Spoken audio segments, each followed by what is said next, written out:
Assalamualaikum warahmatullahi wabarakatuh. Saya Laila Ramadhani Latif, NPM S01 2020 059. Di sini saya akan menjelaskan penataan daerah.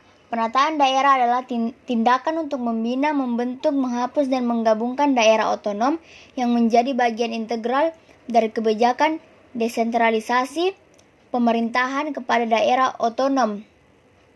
Saat ini penataan daerah di Indonesia menjadi masalah besar karena semakin bertambahnya daerah otonom baru sejak terbitnya Undang-Undang tentang Pemerintahan Daerah tahun 1999.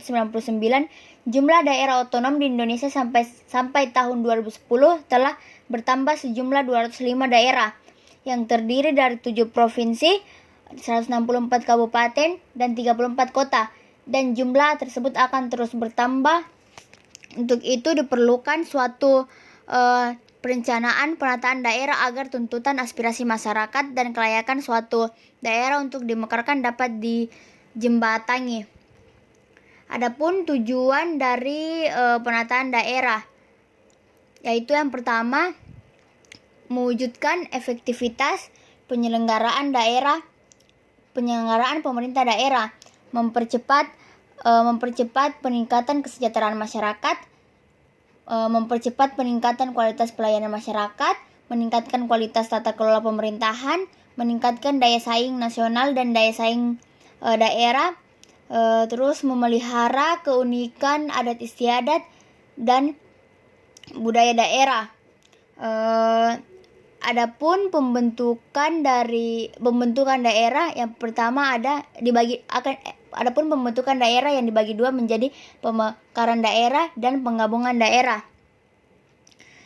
Pemekaran daerah ini sejak berlakunya Undang-Undang Nomor 22 Tahun 1999, proses kebijakan pemekaran daerah bersifat bottom up dan lebih banyak didominasi oleh proses politik daripada administratif.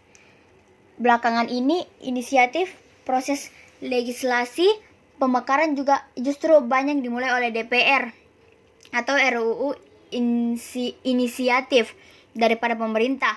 Alasan banyaknya prakarsa pemekaran yang muncul dari DPR antara lain karena partai politik akan mendapatkan beneficiary untuk mengakomodir anggota parpol yang tidak terpilih dalam proses pemilu dapat masuk lagi berdasarkan nomor urut pada DPRD yang baru hasil pembentukan pemekaran daerah tersebut.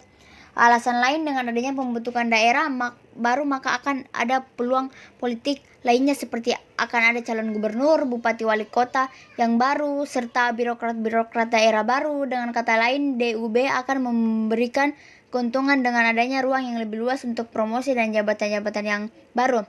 Sejak tahun 1999 sampai dengan 2007 telah dibentuk sebanyak 173 daerah otonom yang baru terdiri atas 7 provinsi, 136 kabupaten dan 30 kota. Penambahan jumlah DOB tersebut akan membawa dampak sangat signifikan terhadap anggaran negara. Hal ini dikarenakan pembentukan daerah administrasi baru akan berimplikasi pada pembentukan instansi-instansi baru seperti birokrasi pemerintahan daerah beserta aparaturnya, DPRD, infrastruktur, dan lain-lain. Adapun penggabungan daerah adalah penyatuan daerah yang dihapus ke dalam daerah lain yang bersandingan. Penggabungan daerah berupa yang pertama itu penggabungan dua daerah kabupaten atau kota atau lebih yang bersanding dalam satu daerah provinsi menjadi daerah kabupaten atau kota baru.